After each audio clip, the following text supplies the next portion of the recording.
नमस्कार दोस्तों, बचपन के दिन में आप सभी का हार्दिक स्वागत है। आज हम लोग आधारशिला मॉड्यूल के आगे के एमसीक्यू डिस्कस करने जा रहे हैं। इनके पहले जो 20 एमसीक्यू हैं हम पहले ही डिस्कस कर चुके हैं। अगर आप लोगों ने नहीं देखा है तो उन्हें देख सकते हैं। आज हम 20 और डिस्कस करेंगे। आप सभी लोग इन एमसीक्यू को देखते रहिए, चाहे वो आधारशिला के हों या ध्यानाकर्षण के या शिक्षक संग्रह के। इन तीनों मॉड्यूल के जो प्रश्नोत्तरी है आप इनको देखते रहिए, क्योंकि ये इंस्पेक्शन में जनरली पूछे जा रहे हैं। तो आप सभी लोग अच्छे से जान लीजिए, आपको जहाँ से भी अवेलेबल हो रहा है आप वहाँ से देख सकते हैं। चलिए इन क्वेश्चन को डिस्कस करते हैं। क्वेश्चन है 50 दिवसीय फाउंडेशन लर्निंग शिविर में कक्षा शिक्षण के दौरान किन गतिविधियों को सम्मिलित किया जाना है। तो सबसे पहले तो आप ये जान लीजिए कि ये जो 50 डेज़ का फाउंडेशन लर्निंग शिविर है ये कब और क्यों आयोजित किया जाना है।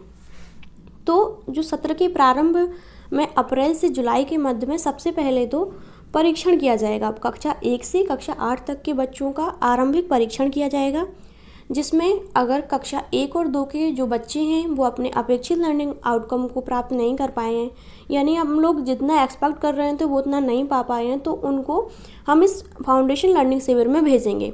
और जब वो इस दक्षता को प्राप्त कर लेंगे तो फिर उनको आगे की क्लास में यानी 3, 4, 5 की क्लास में जो रेमेडियल टीचिंग वाला ध्यानाकर्षण मॉड्यूल है उसमें भेजा जाएगा। तो ये क्वेश्चन पे फोकस करते हैं। क्वेश्चन है कि इस जो शिविर में कक्षा शिक्षण के दौरान किन गतिविधियों को सम्मिलित किया जाना है। तो ये जो 50 दिवसीय फाउंडेशन लर्निंग शिविर है आधारशिला मॉड्यूल में भाग 6 में दिया हुआ है। तो इसमें गतिविधियां दी हुई हैं कि आपको कौन कौन से इस्तेमाल करना है। तो इसका राइट आंसर हुआ ऑप्शन नंबर ए। आगे बढ़ते हैं। आधारशिला मॉड्यूल के आधार पर शिक्षक को सर्वप्रथम कौन से कार्य करने हैं। तो जैसा हमने पहले बताया हुआ है कि सत्र के प्रारंभ में आप सभी लोगों को बच्चों का आरंभिक परीक्षण करना है। उसी के बेस पे आप जान पाएंगे कि कौन से बच्चे वीक हैं और किनको इस शिविर में भेजने की आवश्यकता है। तो इसमें आप ये देखेंगे, पहला ऑप्शन भाग 1 में दिए गए कक्षावार विषयवार निर्धारित लक्ष्य, उनसे संबंधित संकेतकों को पढ़कर शिक्षक योजना निर्माण करना। अगर आप योजना बनाएंगे तो आप किस बेसिस पर बनाएंगे, पहले उनका पता तो होना चाहिए लेवल क्या है बच्चों का। आप सेकंड में बोला है तो ये ऑप्शन नहीं हुआ। सेकंड में बोला है कि सत्र के आरंभ में 50 दिवसीय फाउंडेशन लर्निंग शिविर में कक्षा शिक्षण करना। आप शिविर में तो तभी भेजेंगे जब आप परीक्षण कर चुके होंगे बच्चों का, तो ये भी नहीं हुआ। तो आपका जो राइट आंसर है वो ऑप्शन नंबर सी है कि सबसे पहले आपको बच्चों का परीक्षण करना है। अगला ऑप्शन देखेंगे। अगला क्वेश्चन है फाउंडेशन लर्निंग शिविर की समय सारणी में कितने वादन हैं। ये समय सारणी आपके आधारशिला मॉड्यूल में दी हुई है, उसमें वादन पूछ रहा है। तो सबसे पहली बात तो ये जानिए कि हिंदी और मैथ, भाषा और गणित की बात हो रही है, तो दोनों सब्जेक्ट के लिए 2 ही वादन हैं। दोनों ही वादन 90-90 मिनट के दिए हुए हैं। 90 मिनट का एक वादन है और इसमें भी मेथड यूज़ हो रहे हैं। जैसे हिंदी में हम लोग सुबोपली, मैथ में यूज करते हैं अपना ELPS। तो इन दोनों मेथड का भी जो टाइम है स्लॉट वो भी डिसाइडेड है अलग अलग। चलिए आगे क्वेश्चन बढ़ते हैं। आधारभूत आकलन पत्र बनाने का सही समय क्या है। पहले ही अभी डिस्कस कर चुके हैं हम लोग कि जो आकलन करेंगे हम लोग वो सत्र के प्रारंभ में करेंगे। तो इसका राइट आंसर क्या हुआ, सत्र के प्रारंभ में। आकलन पत्र कक्षा 3 से 5 में वस्तुनिष्ठ तथा आत्मनिष्ठ प्रश्नों की संख्या क्या है। अब ये हिंदी के जो वर्ड हैं आपको कंफ्यूज कर सकते हैं। वस्तुनिष्ठ मतलब ऑब्जेक्टिव और आत्मनिष्ठ का मतलब है सब्जेक्टिव। तो आप ये देखेंगे कि हम जो बच्चों के लिए आकलन प्रपत्र बना रहे हैं उसमें कितने क्वेश्चन ऑब्जेक्टिव होंगे और कितने सब्जेक्टिव होंगे। तो ये ऑप्शन नंबर सी में आप देखेंगे 10 क्वेश्चन जो हैं वो आपके होंगे ऑब्जेक्टिव और बाकी जो 5 क्वेश्चन हैं वो सब्जेक्टिव होंगे। टोटल प्रश्नों की संख्या 15 होगी। पूछ रहा है तो 15 जो कॉम्बिनेशन है, 10 ऑब्जेक्टिव और 5 सब्जेक्टिव। तो ऑप्शन नंबर सी सही हुआ। और जो पूर्णांक होगा यानी 45 मार्क्स का बच्चों का पेपर होगा, तो ये भी आप जान लीजिए। चलिए अगले क्वेश्चन पर चलते हैं। कक्षा शिक्षण में बच्चों के आकलन का मुख्य आधार क्या है। अब हम लोग ये देखेंगे कि जब हम लोग शिक्षण कार्य करने जा रहे हैं क्लास में, तो बच्चों का जो असेसमेंट है वो किस बेस पे करेंगे, आधार क्या है उसका। बच्चों के द्वारा खेल गतिविधियों में प्रतिभाग, बच्चे स्वयं के स्वास्थ्य के प्रति जागरूक हों, अपेक्षित लर्निंग आउटकम के सापेक्ष प्रगति, कक्षा में नियमित उपस्थिति।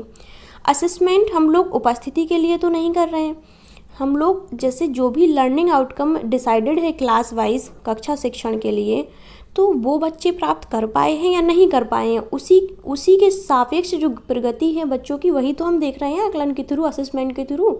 तो आपका ऑप्शन नंबर जो 3 है वो देखिए, अपेक्षित लर्निंग आउटकम के सापेक्ष प्रगति, यानी जो एक्सपेक्टेड लर्निंग आउटकम है बच्चों ने वो पाया, प्राप्त किया है कि नहीं प्राप्त किया है। तो हम लोग ऑप्शन नंबर सी इसका राइट आंसर है।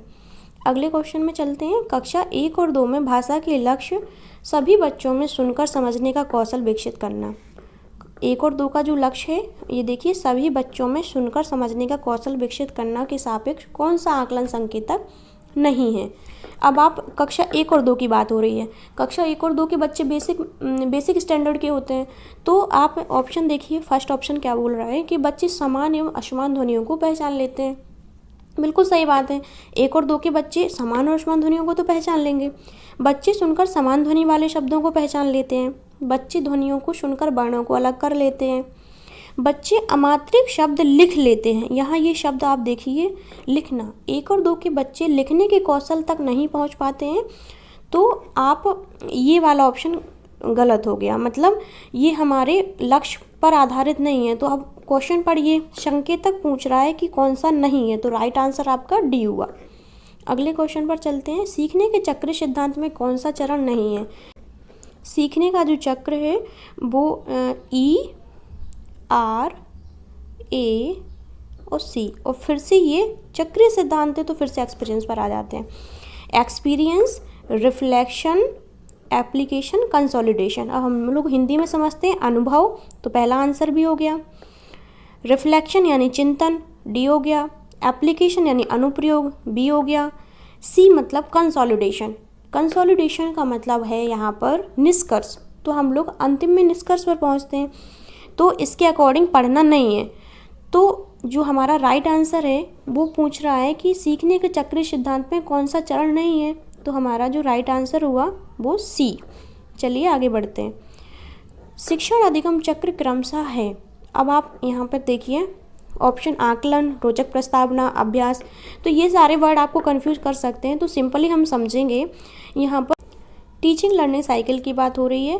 टीचिंग लर्निंग साइकिल, ये देखिए आप, इसमें सबसे पहले ये वर्ड आपको कंफ्यूज कर सकते हैं। आकलन का मतलब असेसमेंट, रोचक प्रस्तावना इसका मतलब इंट्रोडक्शन सिंपल, और अभ्यास मतलब प्रैक्टिस। तो जब भी आप बच्चों को कुछ भी सिखाने के लिए जा रहे हैं तो आप सिंपली समझिए, क्लास में बच्चों को पढ़ा रहे हैं तो सबसे पहले उनका इंट्रोडक्शन ही तो कराएंगे कि हम आज क्या पढ़ाने जा रहे हैं। वो आप किसी भी बेस पे करा सकते हैं, कोई पिक्चर के थ्रू, किसी गतिविधि के थ्रू, यानी इंटरेस्टिंग वे में आपको बच्चों का इंट्रोडक्शन कराना है। तो अधिगम चक्र का जो पहला पहलू क्या होगा, इंट्रोडक्शन यानी रोचक प्रस्तावना। इंट्रोडक्शन के बाद आप उनकी बच्चों की प्रैक्टिस करवाएंगे यानी अभ्यास।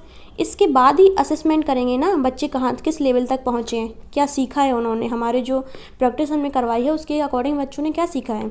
तो अंतिम में सबसे क्या होगा, आकलन। तो इसका जो राइट आंसर है वो डी होगा।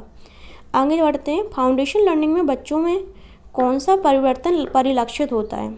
फाउंडेशन लर्निंग की बात हो रही है। फाउंडेशनल लर्निंग बेसिक चीज़ें हो रही हैं। तो पहली बात तो ये जान लीजिए कि फाउंडेशनल लर्निंग गणित और भाषा की समझ के लिए है, और इसके साथ साथ कौन कौन से बच्चों में परिवर्तन होते हैं। तो जब हम लोग बच्चों को पढ़ाते हैं विद्यालय में, तो सिर्फ बच्चों को मतलब सब्जेक्ट की समझ ही नहीं विकसित करते हैं, इसके साथ साथ बच्चे ह्यूमन वैल्यू भी सीखते हैं और अपने व्यवहार में परिवर्तन भी लाते हैं। तो ये सारे पॉइंट इसको सेटिस्फाई कर रहे हैं, और फाउंडेशन लर्निंग में बच्चों में सारे परिवर्तन आते हैं। तो जो राइट आंसर हुआ वो डी। आगे देखेंगे NLO से आप क्या समझते हैं। LO इसका मतलब आप जानते ही हैं, लर्निंग आउटकम। लर्निंग आउटकम के 3 पार्ट हैं, हमने पहले बताया हुआ है, फोकल, नेस्टेड और उप। तो आप यहाँ पर फुल फॉर्म पूछ रहा है, तो N का मतलब है यहाँ पर नेस्टेड लर्निंग आउटकम। इसमें हम थोड़ा सा शॉर्ट में फिर से बता दे रही हूँ। सबसे जो ओवरऑल लर्निंग आउटकम होता है वो होता है फोकल। फोकल के अंदर आता है नेस्टेड, और नेस्टेड के अंदर आता है उप। ये तीनों को रिलेटेड हैं एक दूसरे से आउटकम में। चलिए आगे बढ़ते हैं। निम्नलिखित में से लेखन विकास की गतिविधि नहीं है। सबसे पहले आप क्वेश्चन को हमेशा ध्यान से देखिए, ऐसा ना हो कि आपको आते हुए भी आप इसको गलत कर दें। गतिविधि नहीं है पूछ रहा है, ऐसी कौन सी गतिविधि है जो लेखन विकास से संबंधित नहीं है? आप खुद इमेजिन करके देखिए। चित्र पर लिखना बिल्कुल लेखन गतिविधि है। सुनी गई कहानी पर चित्र बनाना, लिखना, आप बच्चों को कहानी सुना रहे हैं, वो उसको चित्र के माध्यम से दर्शा रहे हैं, ये तो बहुत ही बढ़िया है, लेखन गतिविधि भी है। सुनी गई कविता पर चित्र बनाना। ऑप्शन नंबर 4 देखिए, कक्षा में बहुत से चार्ट और पोस्टर लगाना। अगर हम मार्केट से परचेज करके बहुत सारे चार्ट ले आते हैं, पोस्टर बच्चों क्लास में लगा देते हैं, तो ये कोई लेखन गतिविधि नहीं है, इसमें बच्चों का लेखन कौशल का विकास नहीं हो रहा है। तो आपका जो राइट आंसर है वो डी होगा। आगे देखेंगे, लर्निंग गैप्स को पहचानना और उन्हें दूर करना उद्देश्य है। सबसे पहले तो आप ये देखिए कि लर्निंग गैप क्या होता है। हम जो बच्चों से एक्सपेक्ट कर रहे हैं और बच्चों ने एक्चुअल में क्या सीखा है, इन दोनों के बीच का जो अंतर होता है वही लर्निंग गैप है। उद्देश्य आपको बताना है।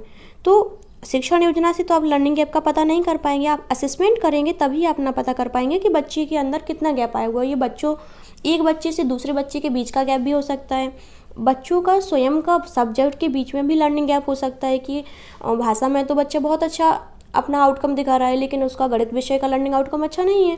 तो ये लर्निंग गैप आपका पर्टिकुलर किसी बच्चे का भी हो सकता है और दो बच्चों के बीच का भी हो सकता है। चलिए, इसका जो राइट आंसर है वो आकलन और मूल्यांकन का उद्देश्य है। इसी के अकॉर्डिंग आप पता कर पाएंगे कि लर्निंग गैप क्या है और क्यों, कैसे इसको दूर करना है। अगले क्वेश्चन पर चलते हैं। बच्चों में रटने के बजाय समझ विकसित करने के लिए शिक्षक को गणित शिक्षण में क्या करना चाहिए? गणित शिक्षण की बात हो रही है तो रटने पर अब अगर हम फोकस करेंगे तो बच्चे कॉन्सेप्चुअल लर्निंग तो सीख ही नहीं पाएंगे, बच्चे जो देख रहे हैं उसी को रट लेंगे। तो सबसे पहले आप देखिए, पहला ऑप्शन अवधारणा की समझ, यानी सबसे पहली बात अगर हम गणित शिक्षण कर रहे हैं तो बच्चों को कॉन्सेप्ट समझ आना चाहिए। अगर बच्चे कॉन्सेप्ट समझ जाएंगे तो वो हमेशा उसकी विजुअलाइज कर पाएंगे मैथ को। सेकंड थिंग है अभ्यास के मौके, मैथ में अगर प्रैक्टिस नहीं है तो बच्चे कुछ नहीं कर पाएंगे, इसलिए हमेशा बच्चों को प्रैक्टिकल नॉलेज दीजिए। कक्षा में सही उत्तर की अपेक्षा सही प्रक्रिया को महत्व दिया जाए। हमेशा बच्चों को प्रोसेस सही आना चाहिए, उत्तर पर फोकस कभी नहीं करना चाहिए कि आप इस क्वेश्चन का आंसर इतना आया है। आपको हमेशा प्रोसेस देखना चाहिए कि बच्चों ने जो प्रोसेस यूज़ किया हुआ है वो सही है कि नहीं है। तो ये सारी चीज़ें गणित शिक्षण के लिए करना चाहिए। तो इसका जो राइट आंसर होगा वो 4th है, उपरोक्त सभी। अगले क्वेश्चन पर चलते हैं। गणितीय विकास से संबंधित गतिविधि की क्या विशेषता है? यहाँ पर भी गणितीय विकास की बात हो रही है। कम से कम 2-3 बार पुनरावृत्ति हो, यहाँ पर प्रैक्टिस की बात हुई। वस्तुओं एवं परिवेश में मौजूद वस्तुओं का उपयोग हो, यानी यहाँ पर बच्चे प्रैक्टिकल नॉलेज सीखें। जैसे आपने बच्चों को दुकान पे कोई टॉफ़ी लाने भेज दिया, पैसे देके बिस्किट लाने भेज दिया, तो परिवेशीय ज्ञान सीखेंगे। अगर आपने 10 रुपये दिए हैं और 5 का बिस्किट का पैकेट लाया तो उसको पता होना चाहिए कि मुझे 5 रुपये वापस मिलेंगे। या फिर आपने कंकड़ उठवाए, बच्चों से कहा 4 पेंसिल और 2 पेंसिल और दे दी, तो ये पूरी टोटल पेंसिल कितनी हुई। इस तरह जो परिवेश में मौजूद वस्तुएं हैं उनका भी उपयोग हो और उसकी समझ विकसित हो, मानसिक कौशल से जुड़ी हो, पाठ्येतर क्रियाकलापों से जुड़ी हो। पाठ्येतर इसका मतलब है बच्चे को कैरिकुलर चीज़ें भी सीखें, सिर्फ शिक्षण अधिगम प्रक्रिया के अकॉर्डिंग शिक्षण कार्य करना उद्देश्य नहीं है, बच्चों को परिवेश वस्तुओं से जोड़ना भी उद्देश्य है। इसलिए गणितीय विकास के संबंध में जो गतिविधि की विशेषता है वो सारी हैं, इसलिए उपरोक्त सभी इसका राइट आंसर हुआ। अगला क्वेश्चन है, बच्चे 10 तक के पहाड़े जानते हैं, यह आकलन संकेतक किस कक्षा से संबंधित है? आकलन संकेतक आपको आधारशिला मॉड्यूल में दिए हुए हैं, तो आप ये टेबल के अकॉर्डिंग भी देख सकते हैं किस कक्षा के कौन सा आकलन संकेतक है। क्योंकि टेबल काफ़ी बड़ी है तो मैं यहाँ पर शो नहीं कर सकती, इसलिए मैं आपको बता रही हूँ। आप यहाँ पर अभी देख लिए कि बच्चे 10 तक के पहाड़े जानते, ये आकलन संकेतक जो क्लास 3rd का है। इसमें आगे देखेंगे, बच्चे संख्या का अभाज्य गुणनखंड कर लेते हैं, यह किस कक्षा हेतु आकलन कर सकते हैं? ये क्लास 5th के लिए है कि बच्चे अभाज्य संख्याओं का गुणनखंड कर लेते हैं, उनका लेवल इतना बढ़ जाता है कि वो अभाज्य संख्याओं का गुणनखंड आसानी से कर लेते हैं। अगला क्वेश्चन, बच्चे निजी अनुभव, भावनाओं, कल्पनाओं और मौखिक या लिखित अभिव्यक्ति का रूप देते हैं, या किस कक्षा की भाषा का लक्ष्य है? बच्चों की कक्षाओं के जो लक्ष्य भाषा और गणित के लिए अलग अलग हैं, तो आप इन्हें ध्यान दीजिए। भाषा के लक्ष्य की बात कर रहा है तो बच्चे अपने अनुभव, कल्पनाओं को मौखिक और लिखित दोनों ही अभिव्यक्ति के रूप में प्रदर्शित कर लेते हैं। तो ये क्लास 3rd का लक्ष्य है। क्लास 3rd में गणित के भी लक्ष्य अलग हैं, ये भाषा का लक्ष्य है, भाषा में भी विषयवार अलग अलग लक्ष्य दिए हुए हैं, तो आप टेबल को जरूर देख लीजिएगा। अगले क्वेश्चन पर चलते हैं। भाषा में गुणा एवं भाग करने, बच्चों में गुणा एवं भाग करने की समझ की दक्षता विकसित करना किस कक्षा का लक्षण है? गुणा एवं भाग की बात हो रही है, तो इसमें भी अंकों के अकॉर्डिंग अलग अलग लक्ष्य हैं। अगर यहाँ पर देखिए गुणा के प्रश्न 1 और 3 अंकीय संख्याओं का 1 अंक से गुणा कर लेते हैं बच्चे, भाग कर लेते हैं, मौखिक रूप से भी कर लेते हैं। तो इन जो समझ की दक्षता है वो कक्षा 3 के बच्चों के लिए है। तो इस तरह से अगर उनके अंकों को, यहाँ सॉरी टाइपिंग मिस्टेक हो गई, तो यहाँ पर क्लास 4 नहीं लिख पाया, आप लोग अंडरस्टूड हैं। चलिए, तो ये हुए हमारे आधारशिला मॉड्यूल के आगे के 20 क्वेश्चन। इन सभी क्वेश्चन में आपको अगर कोई क्वेरी है तो आप मुझे कमेंट जरूर करिए, हम आपको क्वेरी दूर करने का प्रयास करेंगे। और आगे के क्वेश्चन हम इसके आगे कंटिन्यू करेंगे 41 से। इन सभी क्वेश्चंस को आप जल्दी देख लीजिए। चलिए, हमसे जुड़ने के लिए बहुत बहुत धन्यवाद।